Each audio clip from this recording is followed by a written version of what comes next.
All right, welcome into our Monday episode of the Motor City Metrics podcast here at TigersMLReport.com.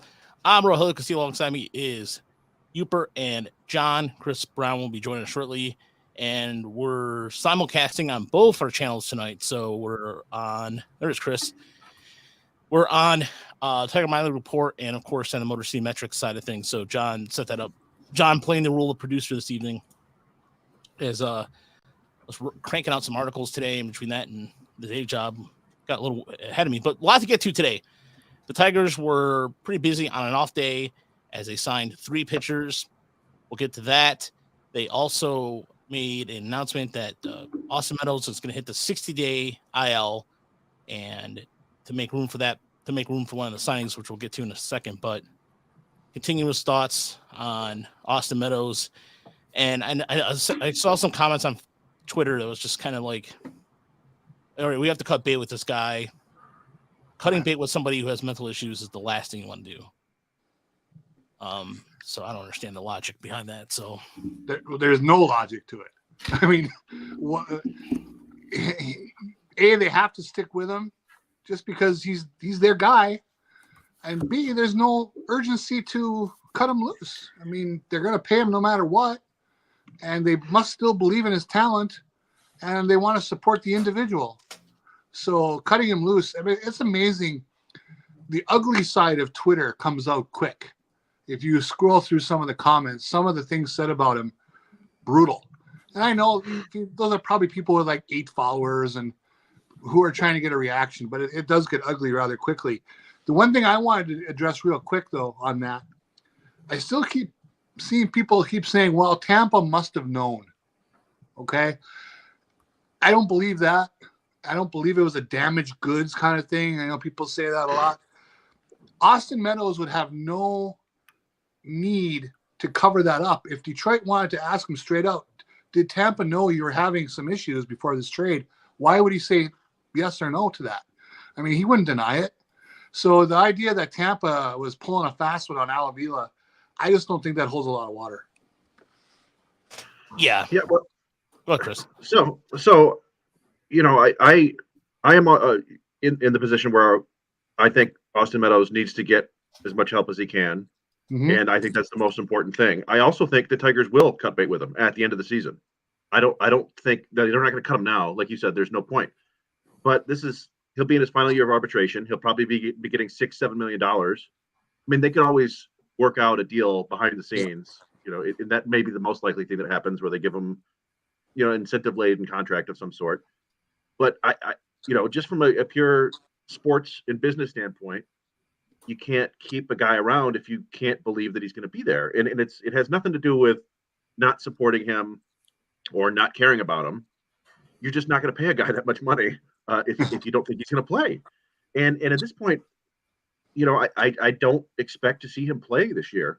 Maybe later. I was saying in our Discord chat, it feels a little bit like one of those stories, like a Daniel Bard, where maybe he just goes away for a few years and gets things figured out and comes back one day, probably for the Braves, because it's like the hometown team, right? He's from Georgia. Right. You know, I don't want to close the book on him entirely, but I'm just, you know, I'm preparing myself for that reality that it's just not going to happen here in Detroit. He's going through a tough time. I do think he had issues in Tampa. I think Tampa knew about it. I think the Tigers knew about it. If there's, you know, when you make a trade, you got medicals. I assume stuff like that comes up in the medical. What I think is the Tigers probably didn't think it would be this serious and debilitating. And it has been, and everybody feels for him. But yeah, I just kind of prepared myself for a future without Austin Meadows and the Tigers. Yeah, I don't know. I obviously feel for him and want to, you know, hope he gets the support he needs. But I really thought, like, with Parker Meadows being up, I really thought that was going to be able to help him to have his brother there. And I hope there is a long-term future with Austin Meadows here. I look at him as like a guy who could maybe be a long-term DH for us. But yeah, unfortunate news. I hope everything works out for him. And yeah, I don't have much more to say than that. Yeah, go ahead, Chris. Sorry, Roger. I just want to say, yeah, there's no telling with anybody what can. You'll see the most seemingly happy, well-adjusted, wealthy, everything in the world, and for whatever reason, it's just not there inside them, and they can't make it work. And so, yeah, I don't know. I don't know what Austin Meadows needs. Hopefully he finds out. But it's you just can't know. We can't know what's going on in somebody else's head and in their heart. Yeah. Yesterday I saw on a totally different note outside of baseball, I heard someone say the line, "You can't succeed the pain away." And, everything in his life is pretty charmed. He's a professional baseball player. He's had a couple of excellent seasons in the major leagues. You would think, just not knowing anything about him, that his life is pretty good. But all of that success isn't enough to kind of quash whatever's going on with him. And it has to be debilitating. And it is painful to see. And I just thought that was kind of the line that really made a lot of sense to me. All the success in the world doesn't always chase that stuff away. And the thing, and look, is somebody who goes through, let's just say I've dealt with depression myself and those kind of things. It is very, very, it is a struggle. It's a struggle even when, for example, without getting too deep into it, like today, for example, today is 3 years since my father passed away. I totally 100% did not think about it until my sister sent a text message this morning reminding us. And then I was like, oh, and then just wave after wave of things. But, you learn, you have your coping mechanism. I just shut down and I just started working on stuff and shut myself off from distractions for the day. We all have our things and we still working on them. And I told Chris about something that happened to me on Friday that still has me reeling, that I'm still not understanding. And there's a lot of things I don't understand. And a lot of this is very hard to coping by eating, like in the case of myself and those kind of things. And so, we all deal with it differently. And it just, Cutting Meadows doesn't fill the hole that's left without him. And you're absolutely right. Dan Fernandez in the chat said that. And that's a good point, Dan. And bottom line is this: his teammates care about him and they want to do the best for him. Everybody does. But look, I love baseball and I want my team to win all the time, no matter what. It doesn't matter if it's the Tigers or whoever I'm rooting for, but knock it off. Seriously, knock it off. If you're that really just you have to voice your concern and make a point to be a dick about it, about a player, then what's wrong with you? Seriously, like, everybody is not macho and handles things differently. So. Yeah, and I think sometimes it's probably worse when you feel like you should be happy because you make millions of dollars playing baseball. You feel like what's wrong with me? Why can I not be happy doing this? It's even worse. So, yeah, fans are going to be fans. They're asses about everything. I saw, we discussed later, but Ronald Acuna had a home run today, celebrated by saying the pitcher was small. You see that in the NBA 15 times a game, 30, I don't know, this one, and he got hit with the first pitch of the next game. I think it got hurt, and it's pretty high. I don't know if it was on purpose or not. It seems questionable, but yeah, and fans, there were a lot of fans saying he deserved it. Fans just are crazy. That's what makes him a fan, I guess. Yeah, it's funny too. Is Gary Payton? I think of Gary Payton, who's like one of the masters of talking trash. They made it an art, but you can't. Yeah, there's that just cracks me up sometimes. How baseball players are like, oh, we're rugged athletes when they get so sensitive about things like that. But yeah, it's all ridiculous. So, but there, you know what, Sir Dusty with probably the comment of the night. Yeah, fans suck, but their opinions towards Avila are fair. And you know what? Well, I can't argue that. I can't argue that anymore. You know what? You look at the farm system, which we talked about yesterday a little bit, and I will get, by the way, just heads up, at 9:30, we're going to have Brian Salvatore of the Mets. He's the host of Mets podcast as part of the Fan First Network, that we're going to have him on talk about the Mets here at 9:30. So just as a heads up, you can vent about Avila, but you can look at the farm system and the state of it right now, which is there's some athletes in there, but good Lord, the pitching gets thin quick. And we talked about that yesterday on the podcast. So, yeah. If we could stick on Avila, this was something I kind of wanted to talk about with Spencer Torkelson, because I'm seeing a lot of debate with him on Twitter. Now that his first month of his second season is over, his numbers look worse statistically wise than last year. Where are you guys kind of with him right now? Oh, I was gonna try to go in a different direction because I wanted to talk about the team's ISO. 1 month into the season, by the way, we'll get to Torkelson in a second. So somebody, Mark, DM, I haven't seen a DM from Mark in a long time. He wanted to know the ISO of the Tigers currently, and it's 118. Last year, same time in April, 0.8 or 0.083, and the walk rate is up. Excuse me, the walk rate's up from 8.3 to 6.7. So continue. You guys go on ahead and answer the total question. I'll be the last to answer that. Well, maybe I should go first because I've been, I think, somewhat critical of Torkelson for a while now. One thing that I looked at, and I don't know, did I mention this on the last podcast? I don't know, but it has to do with Torkelson in high leverage situations and in key moments. I may have mentioned it on the minor league podcast, but Torkelson has, he's been a below average hitter in every situation. But with runners in scoring position and runners on base and in high leverage situations, he's just been absolutely abysmal. Talking like a WRC plus of like 30. And I think that has to be mental. It could just be a small sample size, I guess, but we're up to about a season's worth of at bats now, and I remember seeing it in that first spring training he was in. The year before he headed off to the minors to do his thing, and he was like 1 for 20 with 15 strikeouts or whatever. And you could see him really pressing, and he'd strike out and slam the bat on the ground. And I don't ever remember seeing anything like that in college. I think he doesn't know how to take pressure off himself. And I feel like, his heart is probably racing 1,000 miles per hour up at the plate when it's a big situation.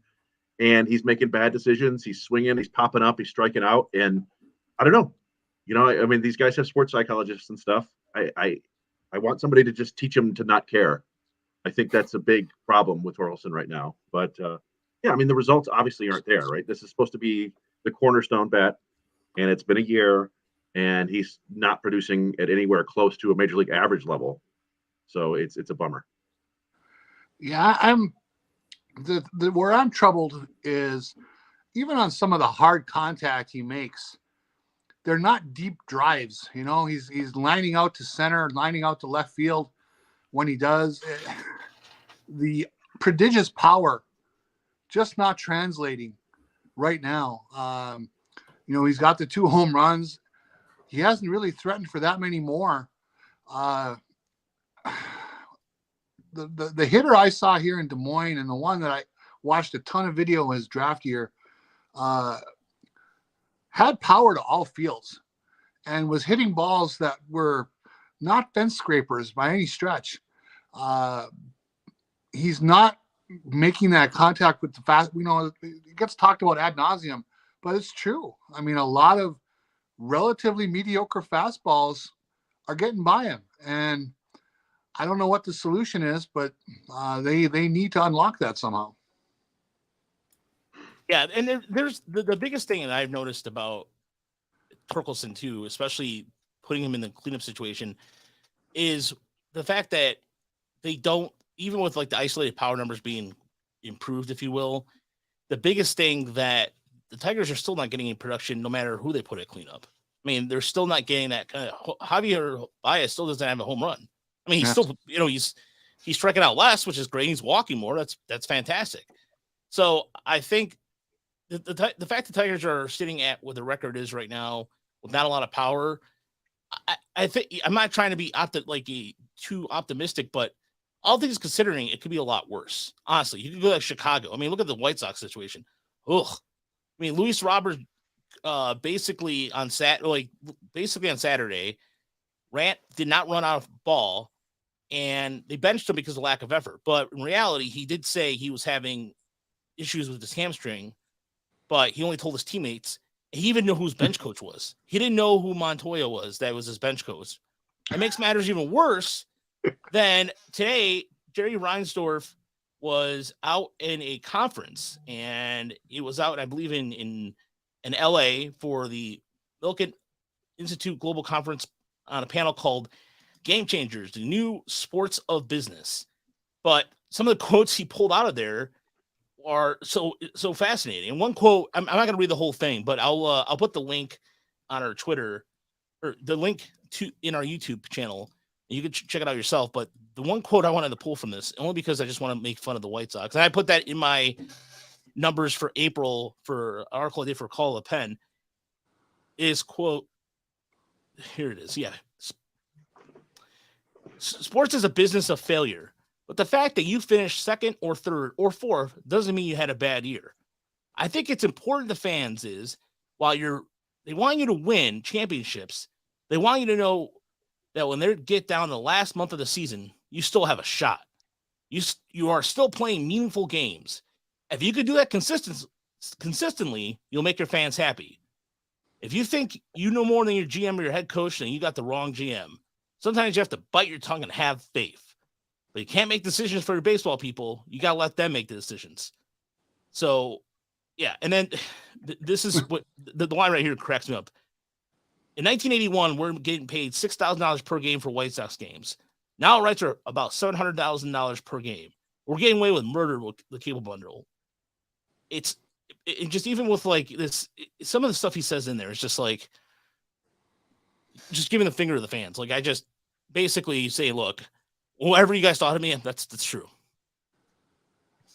It's so interesting. He talks about not stepping on your GM's toes, and who was their manager last year? Are you kidding me? I mean, I couldn't believe that. Like, yeah. Is this some modicum of retribution or rehabilitation for Tony La Russa, given how bad the White Sox are this year without him? I don't know. It's like, hey, maybe it wasn't all Tony La Russa. Yeah. I told that to John last week. I said somewhere out there, Tony La Russa is nursing that Fifth Manhattan the other night, and he's saying, "God damn it! I told you it wasn't my fault. I'm Tony La Russa." But it's in a dark room though. It's in a dark room, and he's wearing his Oakland manager jersey because that's his favorite time of his life when he was king. King, you know what, and no one could touch him because he was winning all the time. And then he calls Ricky Anderson, and he's like, "Ricky, where'd I go wrong?" And Ricky's like, "Ricky, want to tell you because he speaks third person, obviously. You fine, Tony. We all fine." And one time I had 24 steal in one game. No, just joking. I think I just picture the room being covered in cat calendars. Or I just see, you know what I see somewhere? I see like just him in the Oakland jersey walking around, of course, and just empty Bud cans strewn about. But the Manhattans is like that's his own private room. He has all his stuff in there. It has all the stuff from his playing when his coaching days. Yes. And it's just like this. It's the glory days. It's all it is Dennis Eckersley getting the last out when they won the first World Series. When their first World Series. That's him. It's just the entire time. And somewhere he's just like he has his cats names. All his cats are named after Act 1, Act 2, Act 3, Act 4. And he's got a Pujols in there somewhere because Pujols also helped him. So, okay, I know we got really weird off there, but so yeah, I guess the moral of the story is at least we're not the White Sox. Yes, or the Royals for that matter. Yes, but I feel like the Tigers, considering they're 10-17, but Torkelson struggled, Riley Green has struggled, Michael Lorenzen and Matt Boyd, the two big free agent signings, haven't performed that well either. Obviously, the stuff with Austin Meadows, considering all that. The fact that we're still 10-17 and have been fairly competitive through the first month of the season, I think is a bright spot and a positive you can look at.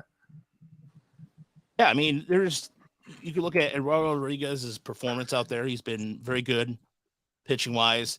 Jason Foley, we've talked about this, has done a really good job.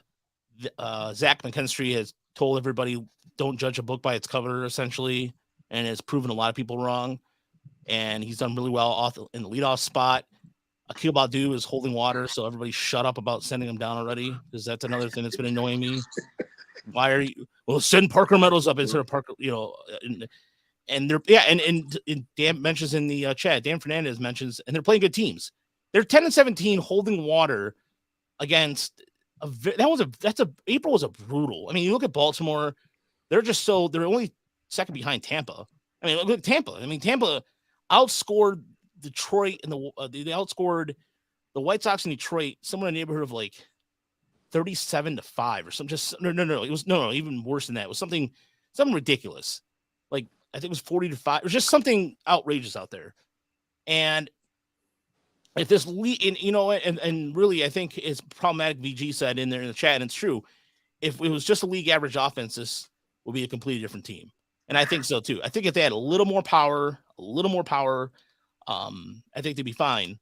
And here's a couple positives too. And again, we're the super positive podcast, but the walk numbers are up. So last year at this time, after April, they walked at a 6.7 clip. This year they're walking at 8.3 clip. That's good. Definitely the strike zone.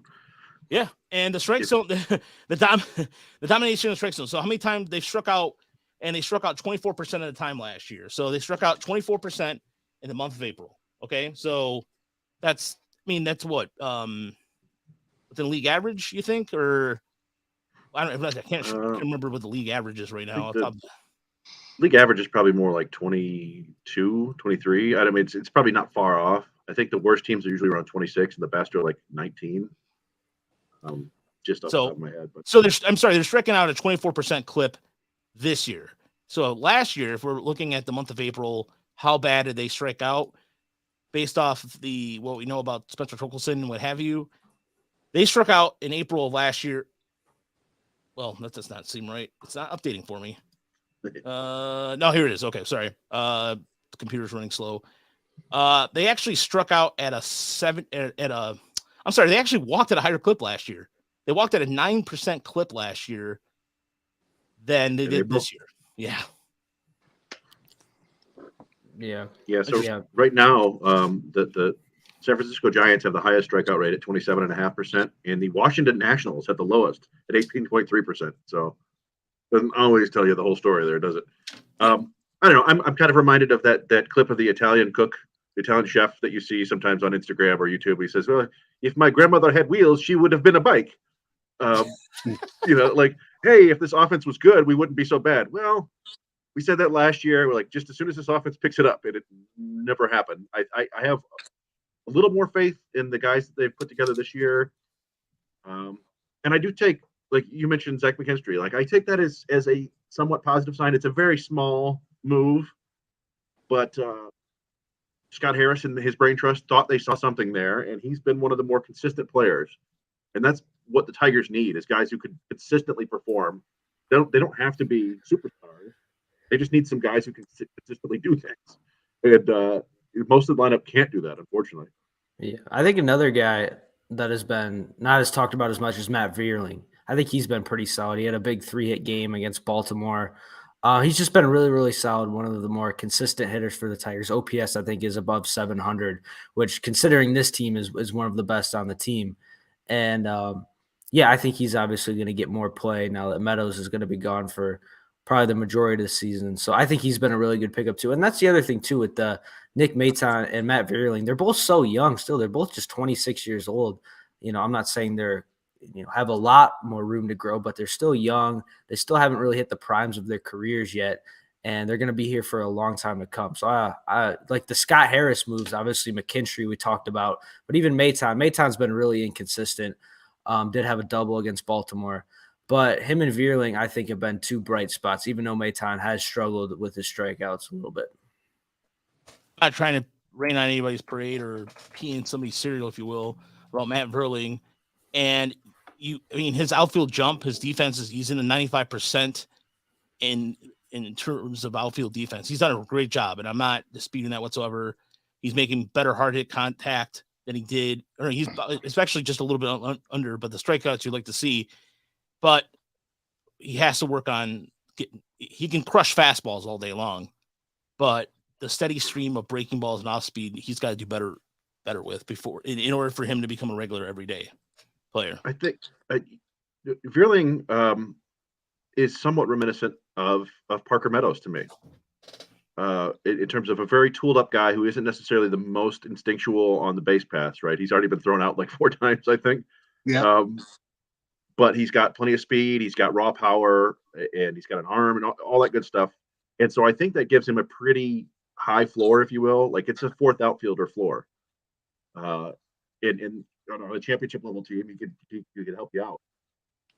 You know, is that what the Tigers need right now? They need anybody who can do anything, really. And so he's a better upgrade over most. But yeah, I mean, I don't think people should be waiting for some sort of big breakout from either he or Maton. I think they're both solid big leaguers, but they're complementary pieces too. And it's, you know, that's kind of the whole team right now. They're still waiting for somebody to break out and carry the load.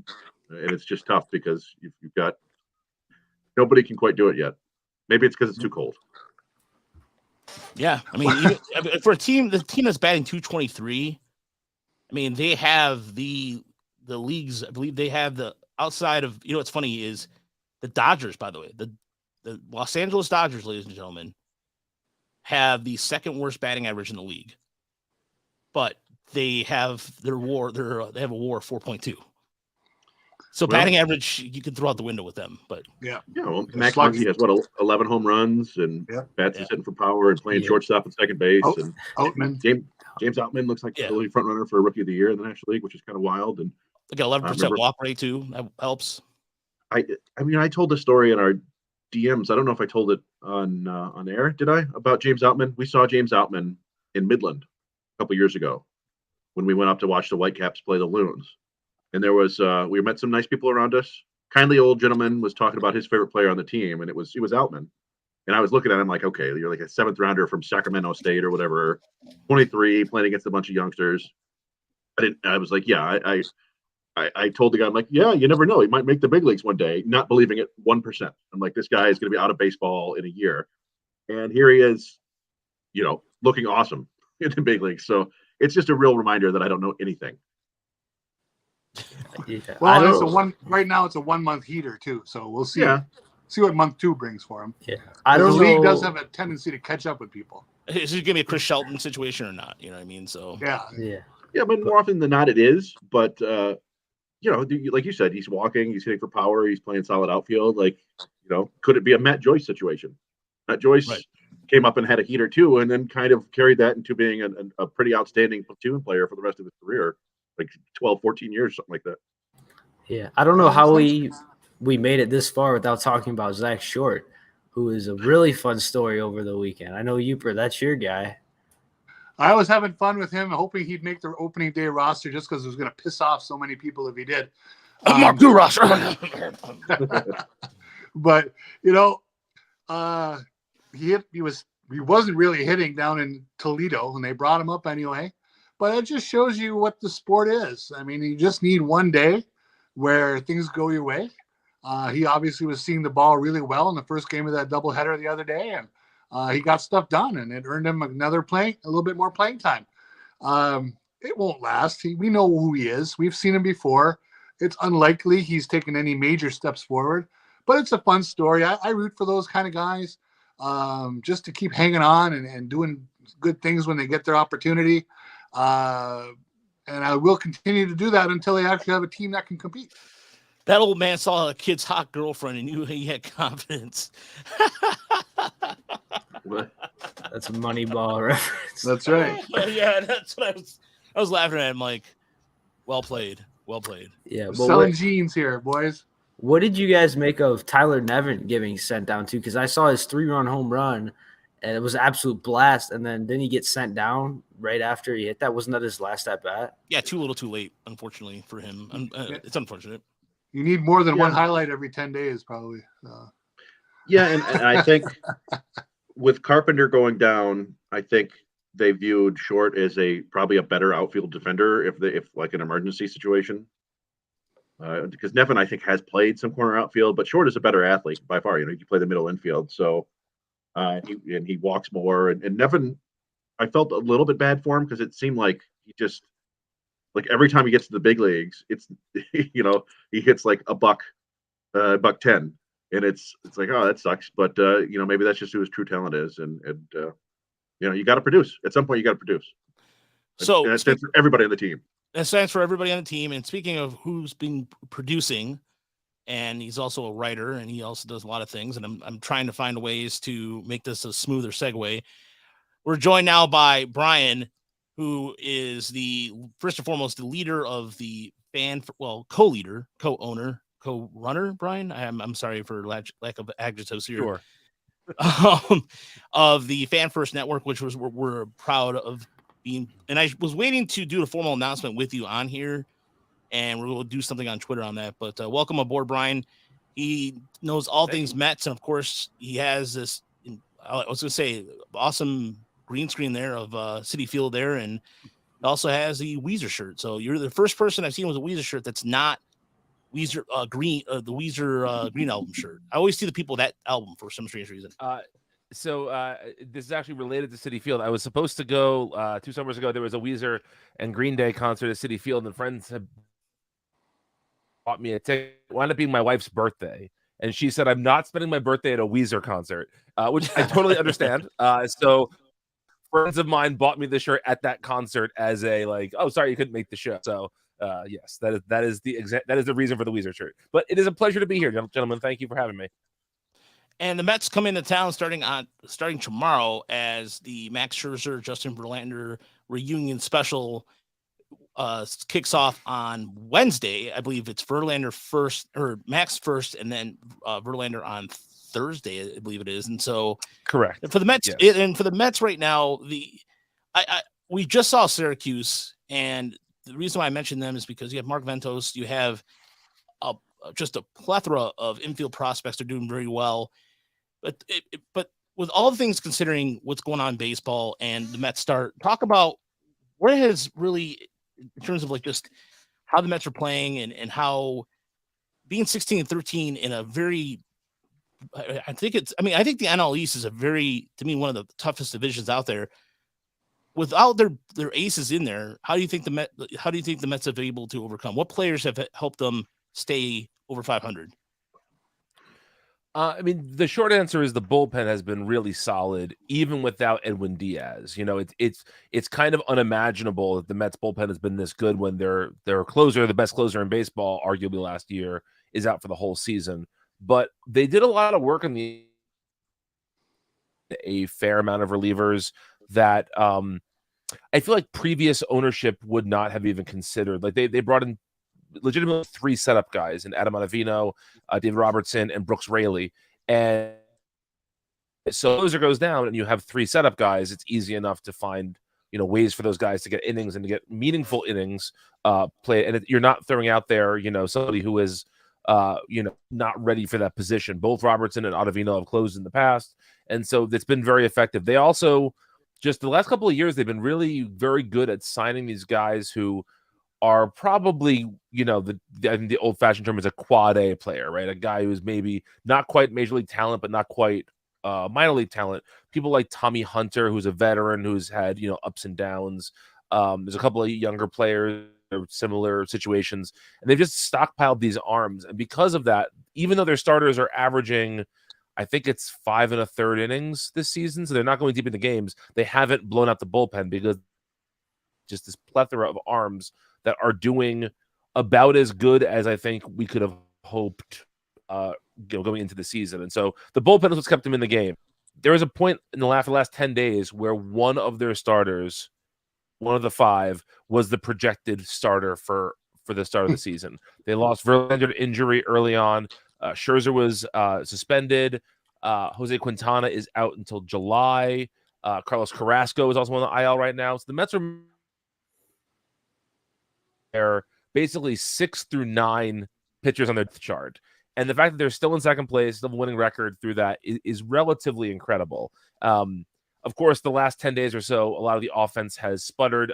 Both Francisco Lindor and Pete Alonso have been struggling the last week or so. But today, both broke out a little bit, especially Alonso. He had a big 3-run homer in game 1 of the doubleheader, which they lost, but they lost because it was a bullpen game, and the first pitcher gave up 5 runs in the top of the first.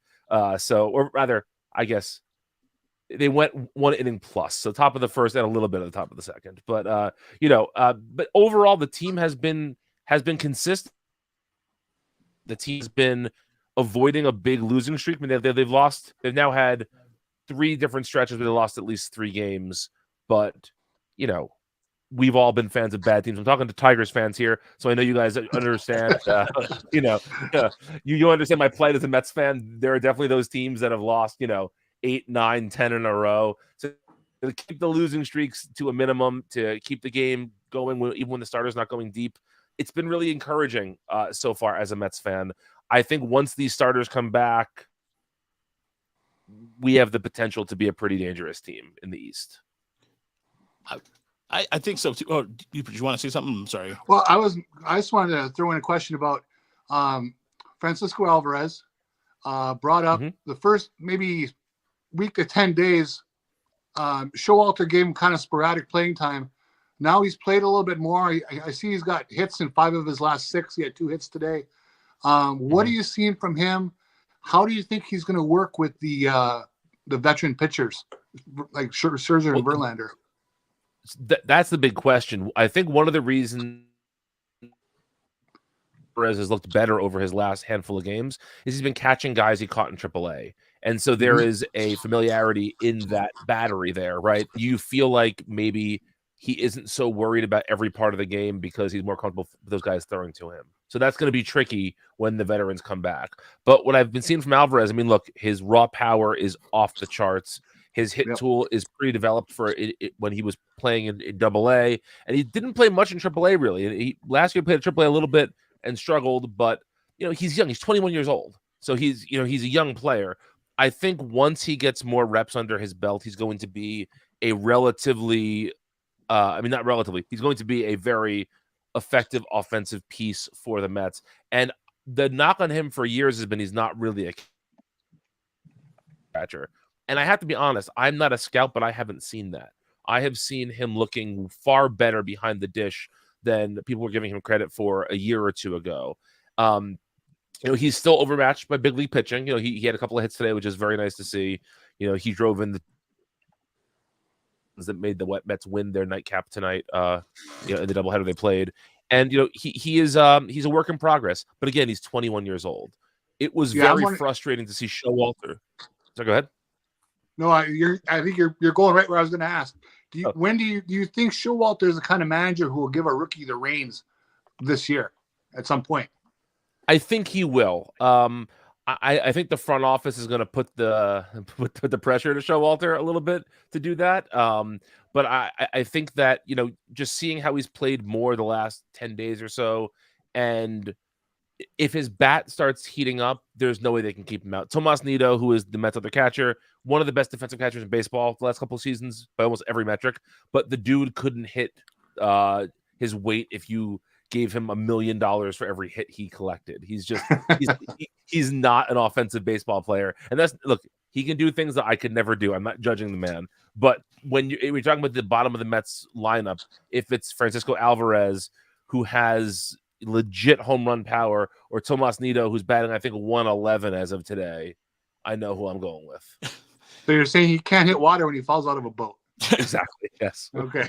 Well, I mean, I look at somebody like the reason why it comes to mind too is like Brett Baty it's been 9 for 22 over the last week, and the Mets still have a couple more infield prospects down in Syracuse and AA, and it's an embarrassment of riches. Where do you think the Mets are gonna use one of these young players to eventually get some more pitching down the line if they're going to stay competitive in the NL East? I think they are. Mark Vientos, I think, is the real deal. I don't know where he plays for this Mets team right now.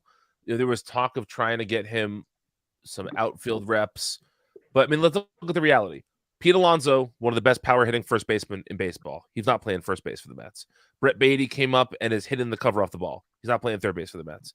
They just signed Jeff McNeil to an extension. He's not playing second base for the Mets. He's not a shortstop. And even if he was, they have Francisco Lindor for the next 9 years playing shortstop for the Mets. So, and you don't want to DH a young player. I mean, to me, if the guy has some legitimate infield skills, which by all scouts metrics that I've read, people seem to think he can definitely stick at third base, or at least someplace in the infield. I don't want to DH that guy at in his early 20s. So I think that's a guy you maybe trade for some pitching. The Mets have a very, very old starting pitching staff.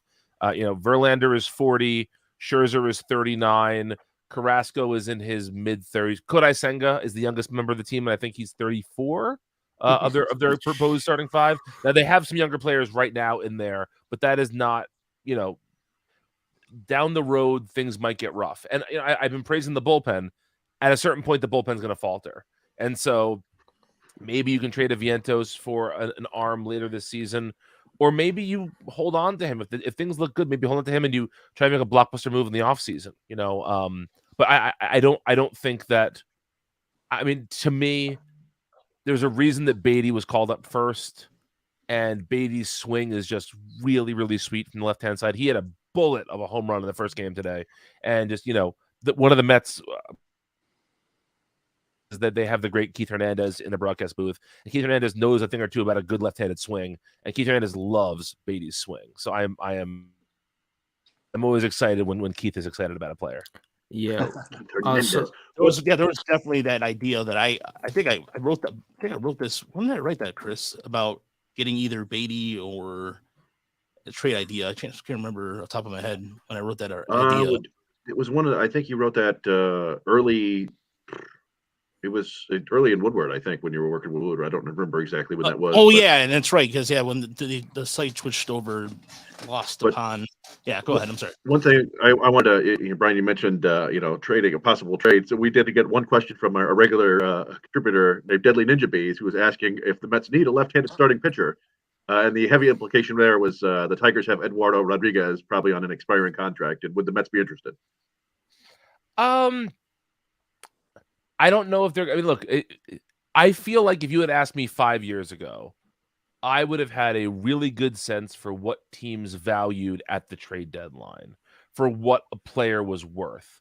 The last 3 or 4 seasons have been so unusual in terms of what trades look like in season, right? Right. And so I don't know if a top 5 prospect in your system gets you a guy whose contract isn't expiring. It used to be that maybe you could get somebody who has a year and a half of team control left for a top 5 prospect. I don't know if that's the case anymore. And so I really couldn't tell you. I mean, I would like another left-handed starting pitcher. Like, that would be a nice thing. But I don't know. I mean, do you guys have a better sense for that, of sort of what teams are looking for to trade right now? I feel like I'm lost in this conversation. No, I think if I look at in terms of the NL, in terms of just the National League itself, I think, like, for example, I think St. Louis would be desperate enough to do that. I think St. Louis is a team that is off to a bad start, and they have some really good infield prospects in addition to a couple outfielders, and they're already kind of just happy. The manager and Tyler O'Neill's been not getting along, and allegedly, so that's one team I consider. And as far as the Mets go, I'm just, the reason why I consider the Mets is because I know that they're going to do everything they can to win, and especially in that division. John, what were we going to say? You going to follow up with that? Well, yeah, that's what I was just going to ask. In terms of, like, expectations, obviously the Mets have spent a lot of money. They made the playoffs last year. I believe won 100 games. Couldn't make it out of the first round. Is it World Series or bust for the Mets this year? What is, like, the expectation for Mets fans? So I have to coach this in a little bit of personal history here. So I am 40 years old. I have watched more bad Mets teams than good Mets teams. Except for Anthony Young, yeah. Sorry. Except for the last season, most of my Mets memories are them being owned by the Wilpons, who were terrible, terrible owners. And baseball has a lot of but the Wilpons were among the worst, and they signed one aging player and it's a huge offseason. We're great. We're signing one player, and that's the offseason. That was it. And then Steve Cohen comes in. Steve Cohen's a billionaire who grew up a Mets fan and who has decided that he is going to personally make it his mission for the Mets to not just win a World Series, but to be the Dodgers East is the phrase he keeps using. And so to be this sustainable long-term club that will make the playoffs year after year. And so I think in a way, like the Yankees in the 90s, every year is World Series or bust for Steve Cohen. But I think that he has an eye to eventually let that smooth out. Like the Mets farm system was a mess when Cohen bought the team. The front office had reportedly the second smallest analytics staff in baseball when he bought the team. There was just chaos all around the organization. And so I think that until he can build an organization, and I say he build it like he's the GM, I don't mean that, but until his vision for a sustainable franchise that has equal parts player development, analytics, develop a team, he's going to go all in every season for the next couple of years. And so, I mean, I don't think he's said it publicly because he probably can't say it publicly, but all the rumors is they're going all in on Ohtani this offseason. Like they want Shohei Ohtani on the Mets. They also want Juan Soto on the Mets.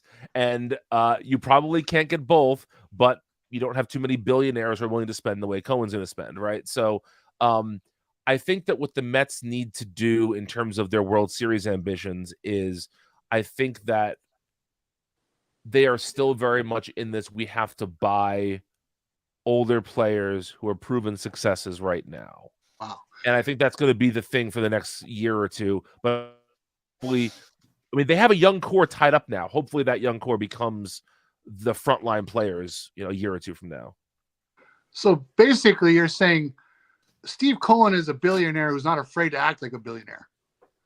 Yes, because sometimes I think in Detroit, well, I realize that the level of billionaires, I mean, Mike Krasilich is, basically worth Steve Cohen's couch money. Okay, I get that. But he's still a billionaire. And sometimes he doesn't quite act like a billionaire to my point of view. But definitely Steve Cohen is not afraid of being one, it sounds like what you're saying. Yeah, and that's a really interesting point. I'm glad you brought that up.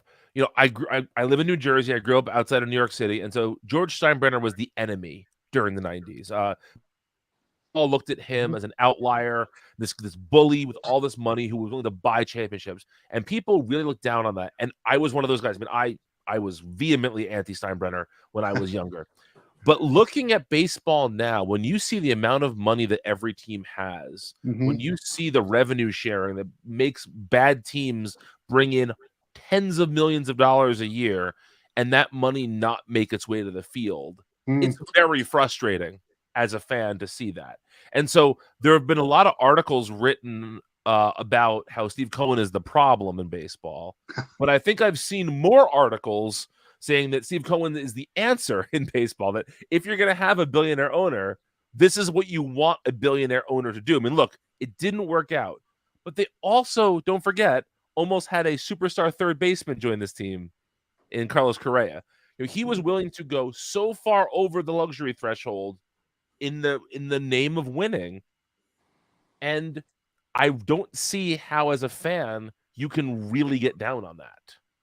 Well, and there's no question that the world of baseball is better off with a competitive functioning New York Mets in that market rather than the stumblebum Wilpon organization who was barely keeping things afloat. I mean, that was an embarrassment for the league, really. Absolutely.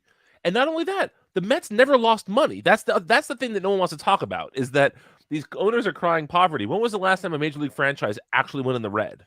Yeah, exactly. St. Louis Browns. Maybe, yeah. Maybe the Brooklyn Dodgers before Maybe, they yeah. moved to LA. The bridegrooms. Yeah. This is neither here nor there, but I was, you talked about seeing a lot of bad baseball, and I was in my head, I was mining for shared misery between Tigers and Mets fans, and I immediately zeroed in 2006 in the hated Cardinals, because I remember you've got Indy Chavez, probably the greatest catch that never was, I guess. Like, it was an amazing catch, but ended up not ultimately mattering. It kind of reminds me of Rajay Davis's home run in the World Series a couple years ago for the it's the then Indians, was it? Yeah. Yes. Yeah, but yeah, like I said, there was neither here nor there. I was just trying to think like, oh man, 2006. It could have been. It could have been the Tigers Mets. Could have It been could have fun. And instead it was the stupid Cardinals and their like 83 win team with Jeff Weaver shutting down the Tigers. Well, who's that stupid lefty too? That Anthony Reyes. Yeah, Anthony Reyes. Yeah. So people don't know this, but I used to be a pretty big Mets fan. Like the 2015 Mets were one of my favorite teams. And I kind of want to get your thoughts on that team because obviously they had. Yes, That's for you, John. That's for you. Well, so a little backstory. Growing up. Yeah. So the Tigers, when I was younger, the Tigers were always in the playoffs. But once they didn't make the playoffs, I found a new team to root for. And since I love starting pitching, I rooted for the Mets in 2015 because I loved Matt Harvey, Noah Syndergaard, Jacob deGrom, Steven Matz. Talk about that core that they had and kind of what went wrong there because it did go sour pretty quick. Out now, all five of those guys, if you include Zach Wheeler, aren't there anymore, because we thought that was going to be the future of the Mets. But you know what's funny too, before you answer that, Brian, it's the third Mets starting five rotation I think of, because I think of the ones in the 90s too, the infamous Generation K. Yeah, Generation K. Generation K was my introduction to a super rotation. Outside of the White Sox one, they had Jack McDowell, Alex Fernandez, Jason Beret was another one that comes to mind. So you and I are you're the same age, so you totally understand this. And then even in the 80s, Sid Fernandez, Dwight Gooden, Roger McDowell, who I actually know more from MTV Jock Jams than I do eventually him as a Mets pitcher. But Ron Darling. So yeah, but anyways, I just wanted to throw those Mets out because it's a spoil of riches for you guys over there. Well, the Mets are a franchise that has historically been a forward franchise. Tom Seaver, Jerry Kuzma, Nolan Ryan on the 69 staff. You don't get much better of a top three than that historically. George Stone. Don't leave out George Stone. Yeah. George Stone, nice. But no, so 2015, that was my first year writing about the Mets, actually. And so what a year to break into writing about the Mets. Just an incredible season. I think what happened there, a couple of things happened. First of all, Bobby Ojeda. Got to throw some Bobby O love there. Thank you. I think two things happened. Well, first of all, let's back up and talk about how improbable each of those guys were. Zach Wheeler came over in a trade for Cy Young Award winner R.A. Dickey. The only Mets jersey I still own is an R.A. Dickey jersey. Fun fact. But he won the Cy Young. I love R.A. Dickey. I love a knuckleballer. Wait, wasn't Syndergaard acquired? I meant Syndergaard. I'm sorry. Syndergaard was acquired in that trade, along with Travis d'Arnaud, who's still catching today. That was an amazing trade for the Mets. That was a trade. It's a ballsy move to trade the reigning Cy Young Award winner, but the Mets did it and they got Syndergaard out of it. Zach Wheeler was traded for an aging Carlos Beltran, who wound up playing for another 6-7 years for the Giants, a Giants team who didn't make the playoffs, by the way, after trading for him.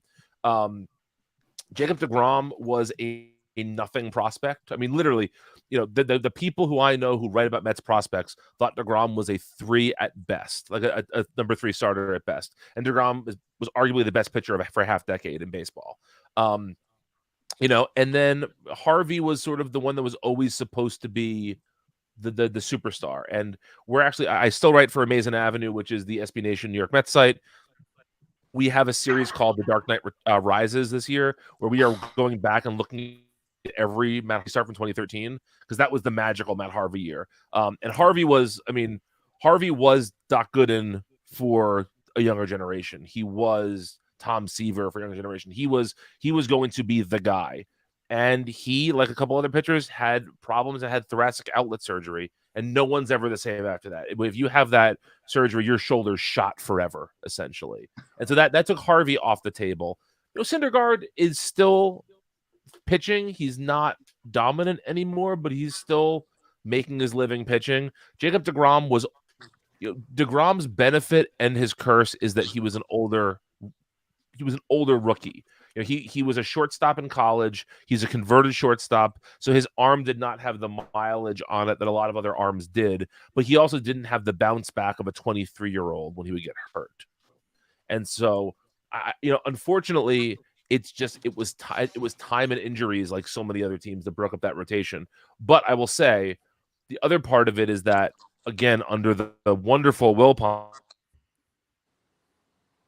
there not a lot of work done to not just to retain those players, but to help those players adjust to life as professional baseball players. Matt Harvey, I really feel for that guy because he came about and the Mets wanted him to be a superstar. And whenever he acted like a superstar, they would go to the press and they would trash him for it. He would show up at New York Rangers games with a supermodel on his arm, and people would say, "How dare he go out, and go to a game?" Like, if you want the guy to be a superstar, you have to let him embrace that superstar life a little bit. They wouldn't do that. DeGrom has spoken openly about how the Mets tried to push him back early from injury. I just think that the way the Wilpons ran that team, they ran it almost like thugs, like a mafia thugs, where they would put pressure on you and they wouldn't really take care of their players. And, again, I sound like I'm a PR person for Steve Cohen, and I don't mean it. But when Edwin Diaz blew out this year in the World Baseball Classic, Steve Cohen hired a trainer, a chef, and one other, I forget what the third one was, to basically live with Diaz for the rest of the year to get him ready to come back. Like, Cohen is putting his money where his mouth is and treating his players like gold. And if the Wilpons had done that for Matt Harvey, then when Matt Harvey went to Anaheim, maybe he wouldn't have gotten involved in some of the drugs that he was involved with there. And I'm not judging Harvey for that. Right. Make mistakes. I'm not that guy. But the Mets did nothing to prevent from happening. If they had taken care of DeGrom and fostered a better relationship with him, maybe he wouldn't have left for the Rangers this season. Noah Syndergaard, when he was a free agent, never heard from the Mets. They didn't call him. Wow. That's not a way to, even if you want to move on from a guy, if somebody gives you the best years of their career, you owe them a conversation. Thank them. Yeah. And so I blame the Wilpons for messing that up. And this is not, you got to realize, so I was born in 1982, 86, Mets won the World Series. They were supposed to be a dynasty because they had a ton of young, cheap talent. They made the World Series in 2000 and then had a 5-year gap from competitive baseball. They made the World Series. They made the NLCS in 2006 and did not make the playoffs again until 2015. They went to the World Series 2015, went into as a wild team the next year and lost in the wild card game. The Mets have not had a sustained run of success. Multiple playoffs. Terry Collins is the only manager in Mets history to bring his team to the playoffs. I'm sorry, only the second manager in history to bring his team to the 4 years in a row. That's it. And so the 2015 Mets, unfortunately, are just that's just kind of how the Mets have done things for most of the franchise's history. Their greatness burns very bright, but doesn't last very long. I mean that 87 Mets team won 92 games, and so obviously this is the era before the wild card, but you kind of wonder, that was a team that just, to me, you had Howard Johnson come out of his own, former Tiger. One of those trades I still kind of think about, that Sparky Anderson did not like young players at all. He's just like, get rid of them. And he goes to New York and they need a third baseman, ironically enough, for the rest of the decade until Travis Fryman came along. Anyway, I can go on about that. But it's a team that featured it seems kind of unheard of now in Johnson and Darryl Strawberry hitting home runs, hitting over 30 home runs. Kevin Reynolds almost hit that year too. But do you think in for the Wilpons, just I'm not trying to bash, well, screw it, I am bashing the Wilpons, why not? With those teams like that case of the 87 team, the late 80s teams, that was just a team that was kind of partied out at that point, right? Minus Gary Carter, who never partied. Yeah, that's part of it. I think also, Kevin McReynolds mentioned, who had a very good career as a Met. He was traded. They got him meeting Kevin Mitchell, who was a young budding superstar. But the Wilpons and Nelson Doubleday with them at that point, reportedly, they thought he was a bit of a. I think they were afraid that he was going to be a little troll in the way that Darryl Strawberry was kind of hard to control. Wanted to get rid of him, and so Kevin Mitchell was a huge part of the 86 team. He was well loved by his teammates. They traded for Kevin McReynolds, who never really fit in as a Met. Ray Knight, who was the MVP of the World Series for the Mets, who scored the winning run in the 86 game when the ball got by Buckner. He wanted a very reasonable contract to come back in 87, and the Mets wouldn't give it to him. And I think sometimes the Wilpon teams wanted, or the Wilpon organization, folks they could control, and sometimes you can't control chemistry. And I think that if they had kept Kevin Mitchell, if they had signed Ray Knight, and again, like we know much more about addiction now, but you had Darryl Strawberry and Dwight Gooden, both of them had substance abuse problems at that time.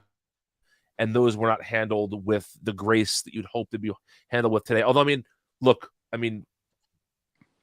I heard lots of folks talk bad about Josh Hamilton when he was going through his struggles, last decade. People exactly a super substance abuse, but it's certainly better now than it was. And so, to me, the failure of those Mets organizations were the insistence on controllability versus chemistry. Yeah, and that's definitely the case with. If you look at the way that Frank Cashin ran his team like that, it was basically coming over from Baltimore, where Baltimore had that kind of. He was architect of those early '70s Baltimore teams that had a nucleus that was always together. So it makes sense how it carried over with the Mets too. We forgot to ask our first time guests our question. We always ask our first time guest this question, which is Chris, take it away. Or this way. You're this way. Go ahead. I can't hear you, Chris. You muted yourself. There you go. All right. Sorry. We always ask, what's your earliest baseball memory? So I don't know if this, I'll give you two. I don't know if this is false or not, or if this is real, but my dad and my uncle had tickets. They were offered either nosebleed seats for Game 6 in 1986 or 10 rows behind the dugout for Game 7. And they rolled the dice on going to Game 7 of the World Series, and they went to bed thinking they messed up. Wow. But they didn't want to.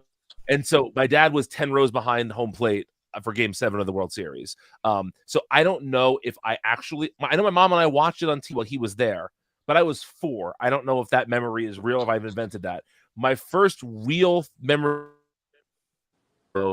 is I remember my dad was a huge baseball. And back in the 80s, for the younger folks watching this, there were a lot more day game in the 80s, and they would be rebroadcast at night. And so my dad would come home from work, and we'd have dinner, and then he'd put on the Mets game, and he would say to me, "Brian, I bet you $1 this guy's going to hit a home run." And I'd say, "There's no way." And then he knew the game played like 5 hours earlier, and so he would never actually take my money, but he would bet with me on Mets and Yankees games when I was a kid. So that's my first sort of like general baseball memory that I know is not an invented memory. But I did go to a game in 1988 or 88 or 9, 6 or 7 with the Cub Scout troop I was in.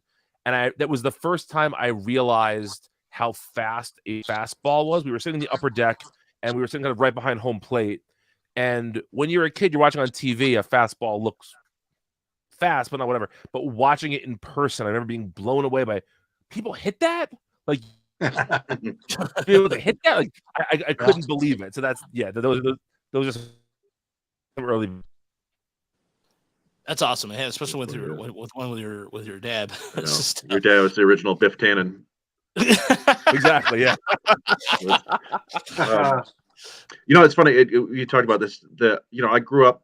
I remember very vaguely the Tigers 1984 World Series, but I kind of became a baseball fan just through collecting baseball cards. And Darryl Strawberry was my favorite player for many years because I've always loved power and speed, and his last name was Strawberry. Like, what are you going to do for a kid?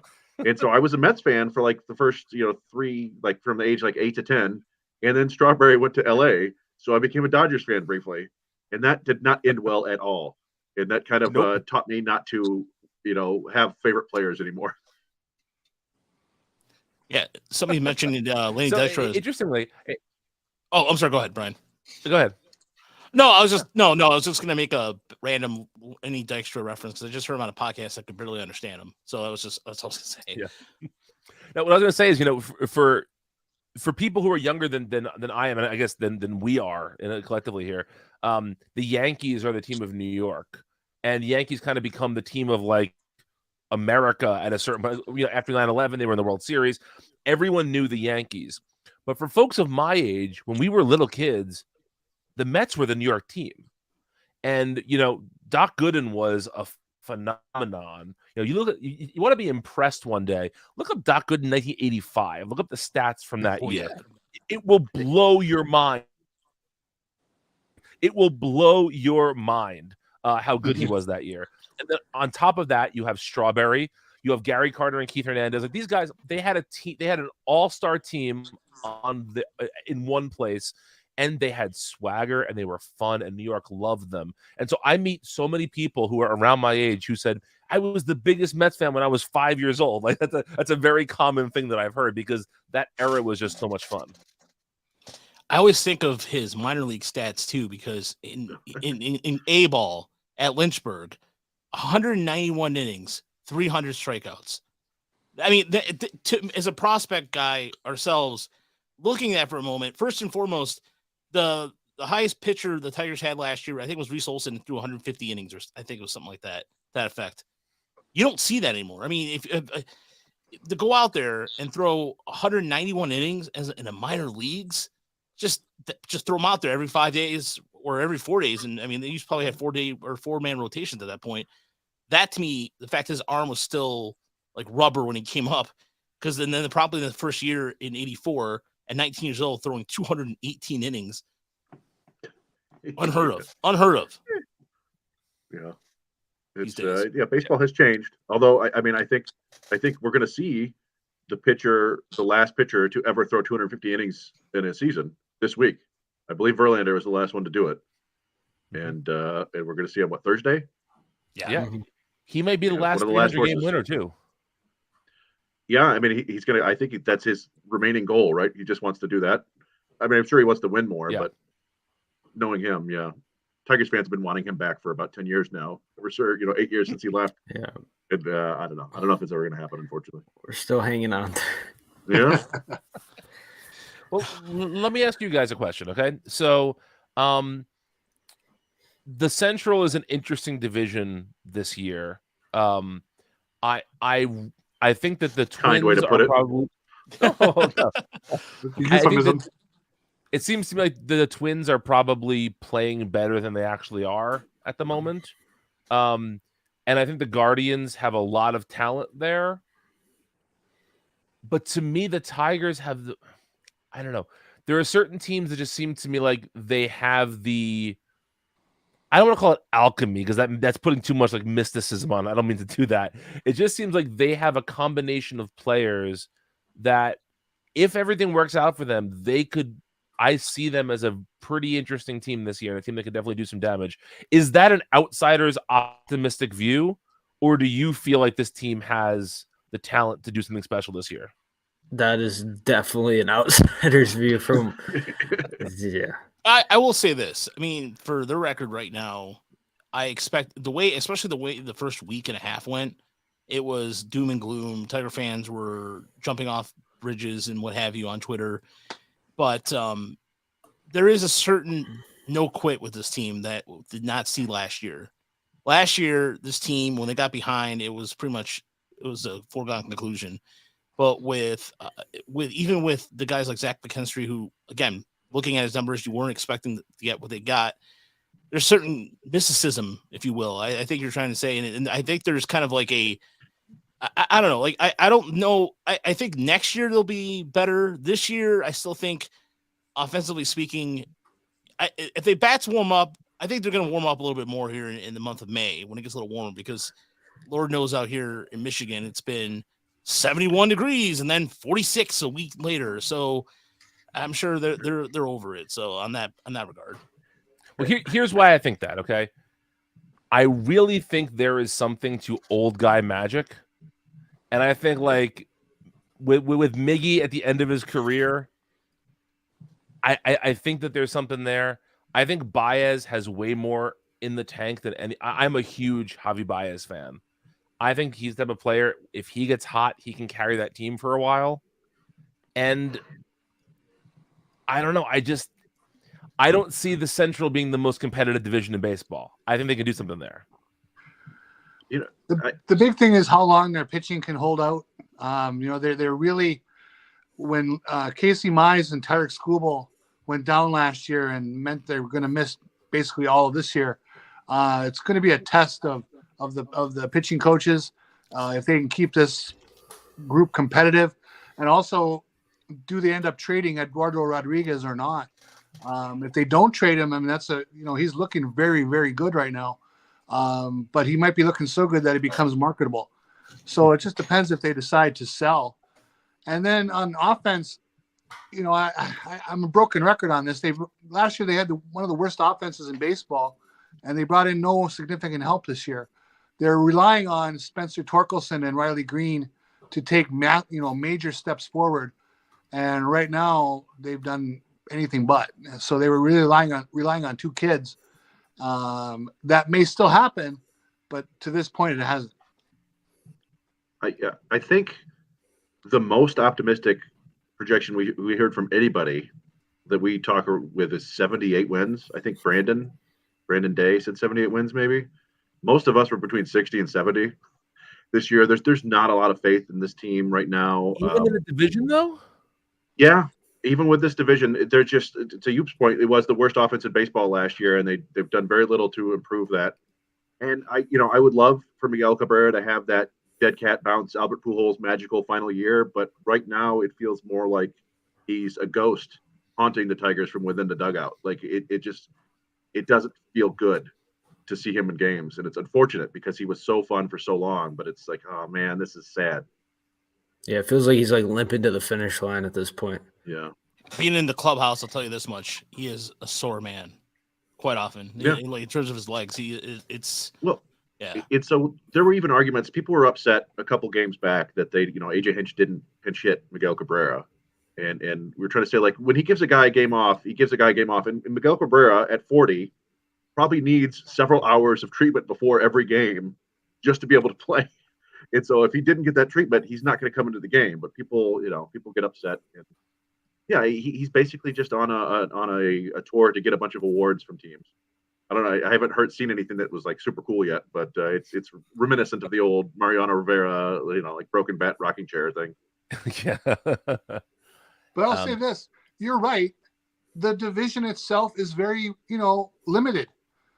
If they had made a move this winter for a couple of quality bats, they probably could have stuck in the race longer.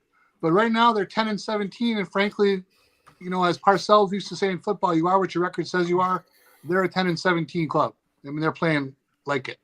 And the one thing that Tigers fans have been kicking around for fun right now is that what are they, 2-11 against the AL East this year? Is that right? Something like that? I think they're worse than that because they lost 3 out of 4 to Baltimore. Yeah, they've been absolutely brutalized by the AL East, but they're above 500 against everybody else. So hey, maybe if they don't play the AL East much anymore, maybe they will turn things around. But I don't know. I think it's kind of a well, Brian, I wanted to ask. So Brian, inform the audience about the Fan First Network, as we're part of that now, and again wanted to have you on officially to kind of make things official, because this is actually the first time I actually got to talk to you outside of an email format. So tell everybody how it works and how we all fit in the picture, and all the shows you can find on there. Yeah. So first of all, thank you guys so much for having me on. I always love talking baseball with other fans. This is the best part of my job is doing this sort of stuff and talking to other baseball fans about this. So the Fans First Sports Network started by myself and 3 football podcasters. We were all part of the SB Nation family, and SB Nation demonetized 95% of their podcasts earlier this year. And so we decided to do something on our own. And so I'm not going to bore you with the whole origin story, but we brought over a large number of former SB Nation podcasts. We currently have, I believe it's around 70 active podcasts on the network across all major sports. We currently have 26 or 27 club specific MLB team podcasts. I said mine with Mets called Home Run Applesauce. We have daily podcasts every day of the week. We do a show on the minors. We do a show that's basically a Remember Some Guys show called Unforgettable. We have a one of the only all-female hosted podcasts in baseball that covers baseball from sort of a social justice angle, is looking at things a little bit differently. My show is just kind of a weekly recap show. We also do a morning show every day called Apple Turnover, which just talks about the night before or what happened in baseball. Like that. A lot of Apple puns. You're going to find a lot of Apple puns. It's just what we do. But in terms of fans first, our goal is by this time next year to have every major professional sports team and college team in the country with a podcast on our network.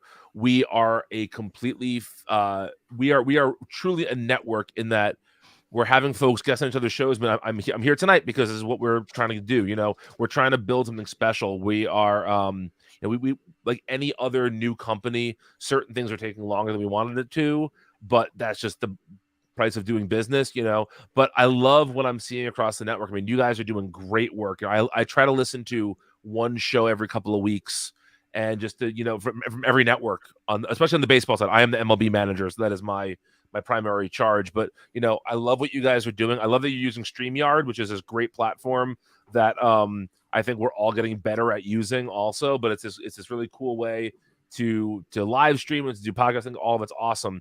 And so our goal is to just make the best sports podcasts we can make. And I think podcasting is one of those things that my pitch to people always is one of the most intimate art forms there is, because if you're listening in earbuds, you're hearing our voices in your brain and no one else is hearing it, right? It is a very personal thing.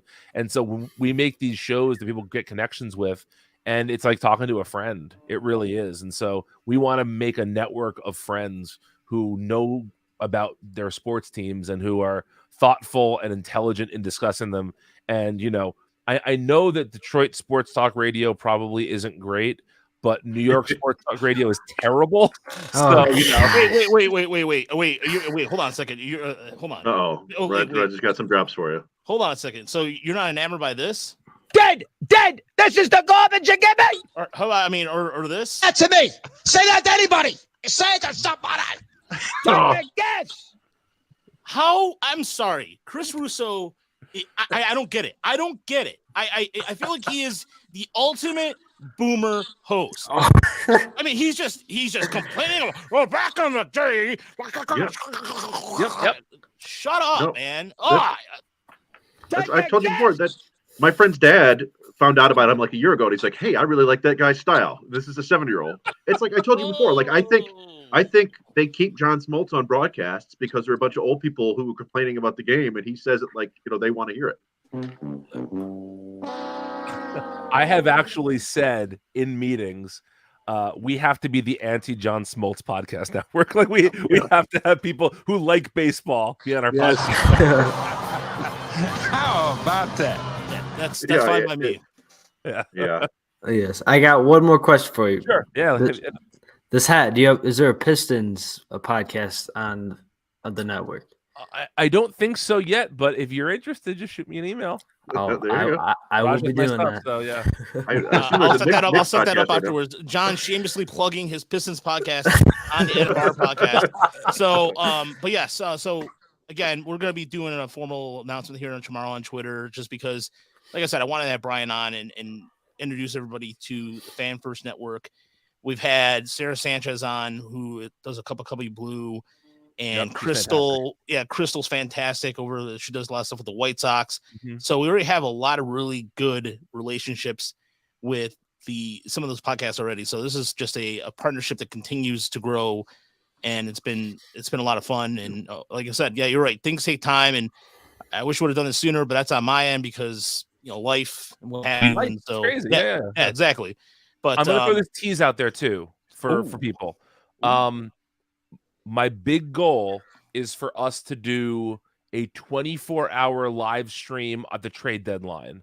So I need everyone's help with this. I want I want us to do a 24-hour trade deadline live stream. So we'll talk as things get closer to that. We'll take the Oh, 4 yeah. a.m. schedule. I mean, yeah, we're Graveyard shift. yes, we're doing a draft show too. So we're gonna be doing, and so I'm gonna probably have you on there for that because we do. This will be We got a whole near- Mets minor league team too. I mean, we will hook you guys up. We got it. We got were- it going. And fortunately, the Mets have one of the few teams you can watch in the Florida State League. We were just a couple weeks ago. The Lakeland Flying Tigers were taking on the likes of Jet Williams, which was fun to watch. Yeah. Yeah, definitely. We're gonna be. It's this will be year 6. Wait, year 6. We're doing the podcast. I feel like the last one that we didn't have one was the Alex Fido draft, which would have been 2017 because I was watching. So this would be 2018. I can't do math. Those are 5th. 18, 19, 20, 21, 22, 23, 6. Yeah, so it'll be 6 years. Okay, so yeah, this is but StreamYard is awesome. So thanks so much, Brian, for joining us this evening. And in terms of finding you on Twitter and plugging your show, plug away. I am on Twitter at Brian Needs a Nap, which is I think the best thing I've ever done in my whole life is that Twitter handle. Except for my kids. I got my kids out there, but people love that Twitter handle. And Home Run Applesauce is on Twitter at HR Applesauce, but go to homerunapplesauce.com. We have a Patreon also, which folks seem to be enjoying the bonus podcast we're doing over there. And but I am so excited to get this network fully up and running, and you guys are awesome. So thank you for having me on the show, and keep doing what you're doing. I really appreciate it. Great Awesome, meeting you, Brian. Brian. Thanks so much. Likewise, man. Brian, If you guys are ever in the New Jersey area, I know the best diners in the world. So hit me up. We'll let you know. outstanding. All We'll right, come out to a Somerset game. yeah. There we go. All right, Brian. Thanks so much, man. We'll talk to you soon. Yep, take care. See ya. Thank you.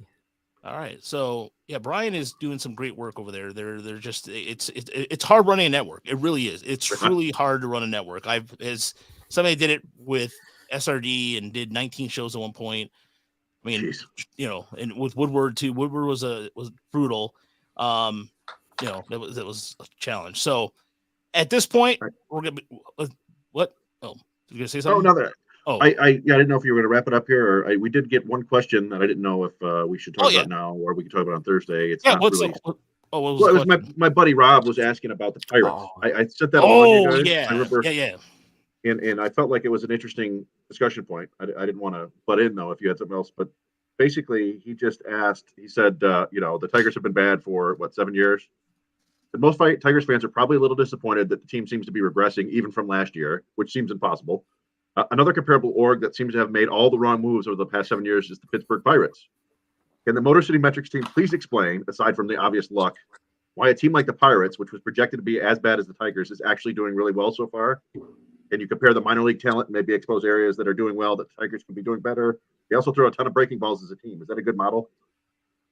All right. So well, I was gonna say because I just did a whole article on the Pirates just now for Call to the Pen. I think with the Pirates, especially with the Cuban pitcher Johan, is it? Randy Contreras or you're talking Johan Oviedo? Oviedo. That guy had a so-so fastball, and the Pirates have changed his pitching design to just essentially throw his slider and his curveball more, and as a result, that sets up his fastball better. He's sequencing a lot better than he did in his time in St. Louis, and so between that and Mitch Keller, who got a cutter, and that's been helping him, and he's got 6 different pitches. I can throw literally kitchen sink at you, and they're doing a better job of developing. And Contreras was a steal. I knew that trade to New York because we saw him last year, or was it last year in Erie or the year before? It was the year before. Yeah, Contreras was the year before, right? Yeah, I and think he was in Erie last year as well, but was he? Okay, or not Erie, but Altoona. Yeah, Altoona, and he had a really. I mean, his slider was like back then even just as good. It was just good as advertised, and I really think that the Pirates. I mean, with the Brian Reynolds situation too, you saw him exciting that deal. Rob, to answer your question, magic. Because I mean, it's just how cheap this organization is. The Pirates are notoriously cheap, but it seems like they have some development guys that they've done some good development practices, and that I think is the big difference so far.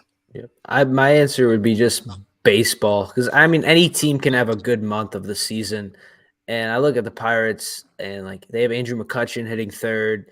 Connor Joe's off to a really good start. Like I just think they're playing over their head a little bit. And my kind of hot take, I think the Tigers will finish with a better record than the Pirates. I don't really see this holding up. I don't know what you guys think, but yeah, I just think they've had a good start to the season. I think some guys are going to come back down to earth. And yeah, that's kind of my thought. It's just baseball. Anyone can have a good month of the season. By the way, I think you might be right about that because what's going to happen is the Cardinals are going to win 21 games in a row like they did last year, something insane, and do what they do. The Cardinals are going to do what they do, which is baseball magic or voodoo or whatever St. Louis does to get that, to make that happen. But I also think you look at the Cubs are actually better than on the advertised too. I mean, the Cubs can also, I'm not going to say they're going to win a division, but the Brewers, the NL Central is heads and tails above the AL Central. I mean, it's a much more competitive baseball. They got a lot of teams. They got each team, with the exception of the Reds, are watchable. I mean, the Reds are not, to me, they're not watchable. So the Tigers worse than the Pirates. The Tigers are losing 100, according to Edward Rossman. I think the Pirates, a true test for the Pirates starts tomorrow. They play the Rays. And so if they can compete with the Rays, then we'll see. But honestly, I don't know. It's too long. If they're doing this in May, then you can go, okay, there's some consideration. But it's their best start. Ties one of their best starts. The 1992 team, which was the last team to win the NL East for them. But again, that's a different era altogether. I mean, that's was that Barry Bonds' last season in Pittsburgh? Wasn't it? Yes, I believe so. Yeah. It to me, there's definitely an element of, hey, that's just baseball about it. But that was also there with the 2006 Tigers, right? The 2006 Tigers had no business being as good as they were at the beginning of the year. They, there's not a direct one-to-one comparison. You do have an old veteran lefty, Rich Hill, with the Pirates, and you had it with Kenny Rogers. But he's 43 years old, dude. That's crazy. Yeah, it's more about like they're just banking a ton of wins early in the season. You know those are with you. They stick with you. They need to. What's the record right now? They're 20-9. We have 20-9. So if they go 60 and quick math, I don't know, 60 and 60, 60 and 70. They're still going to be at 8. Chris. We're not mathematicians. Yeah. Okay. 60 and 71 or whatever. They're still going to be a 500 team. Like, they play 500 baseball the rest of the way. They're a playoff team. So, but I don't know if they have the talent there. But the one thing that they did when they kind of tore everything down, got a new GM, Ben Cherington, all that stuff, is they just went for depth. They just have tons and tons and tons of prospects all over the place. They do it every which way. They did it in the draft instead of taking Marcelo Meyer. They took Henry Davis, saved a bunch of money, went out and got Bubba Chandler and a couple other guys. They just threw a whole bunch of bodies at it. And it wouldn't shock me if that's kind of the way that Scott Harris tries to do things in the future. In terms of just get as many guys as you can and let them filter up to the top. Because now you got guys like Jack Sawinski, who I think was a Padres prospect back in the day. Yeah. They're getting a chance to play and he's producing. And so, I don't know. I think it was just a different way to do it. And I don't think it's real. But if it stays this way, I won't be totally shocked, right? Sometimes that just happens in baseball. Yeah, especially with the guy. I mean, Onel Cruz goes down in a really bad way, and he thought it would stop momentum, and it hasn't. And he's going to be out for a while. And I think that the way that it's handled with Rudolph Castro at short is pretty good. I mean, Castro, we saw, again, that's another player we saw down in Altoona. A lot of these Altoona players, it's just, and even with Brian Hayes, who's off to he's off to a rough start after having a really promising start off to his career. He's been kind of slowing down a little bit, but all things considering, you look at, I think one of the signings that kind of goes underrated a little bit is the Carlos Santana one. He's batting .276. It's not the same power he used to have, but he still can walk. I mean, the guy still drawing walks like he always has. And Uper, I know that you, Bubba Trammell, that's a nice Bubba Trammell reference. Nice there, Larry. In our YouTube chat, making a Bubba Trammell reference. Uper, I think that you were talking about I think this is back in the wintertime. Like a guy like Santana may have not been ideal for the Tigers with torque, but it was something. Correct? I mean, Pittsburgh did something with that. Well, one thing you always know about him, he's going to lengthen your lineup. He's not an automatic out. He's going to get on base. You know, he had that year in Kansas City where he started out fast and then he just died at the end. And you had to wonder, is his career kind of winding down? So now he's off to a decent start. It'll be interesting to see what June brings for him. You know, was he able to keep hitting around 275 with some walks, or is he going to hit, you know, I think he hit like a $190 for 3 months for the Royals at one point. So we'll just see where that goes. Yeah. Again, but that's saying there's an effort there. So on that note, we went a full hour and a half, which I did not expect, but it happens. And thanks again to Brian Salvatore for joining us, Fans First Network, and we'll be tweeting about that tomorrow. It's part of that, and maybe John will be tweeting out later today. There's gonna be a Pistons podcast on there, and I hope the networking, so. the whole networking thing continues to grow, and so. But yeah, thanks so much for listening. We'll be back on Thursday evening. You guys will be out there Thursday. I will not be here Thursday because I have softball, and softball is gonna be running late. So I have a 8:30 game, so it'll be these guys. And by the way, I still haven't gotten out in softball. 2 games. I went a perfect 4 for 4, something like that. I only had 2 at bats in the first games. Yeah. So Was it a walk-off home run or just a home run? It was just a home run. So I hit I hit a grand slam, and it was not like over the fence, but it was like it went deep. I mean, it was a deep blast, and it went right through the outfielder. And I'm rounding second, and I was gonna stop at second. So, you know, guys, I'm not a huge guy. I'm, you know, a little big, whatever. And Greg, who's on our team, Greg goes, "Go for 4." And I look out the outfield, and she's just getting to the fence, and I'm like, and my legs are going, and my heart's going, really? We're gonna do this? Why? And I'm rounding third, and I'm home without a problem, and everybody's like, you know, give me a high five. And with the Jay's our manager, Jay's like, get this man an oxygen mask. I'm like, he's not kidding.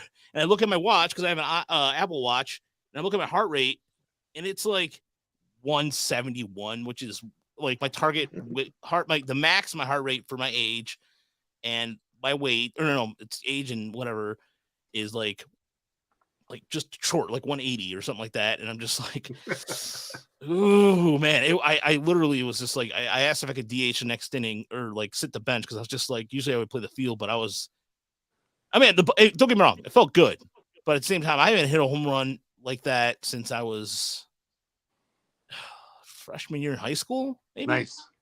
Even because I played all the way till the end of high school, but I was always a gap hitter. I could hit in the gap, I could hit a double, I could hit, you know, a double single. Even when I was skinnier, I could hit a triple, but I never did the little league home run like that. I was never like that. But anyway, all right, I'm gonna talk about my softball. We're gonna get out of here, and we'll be back on Thursday. Thanks so much for listening, everybody watching us on YouTube.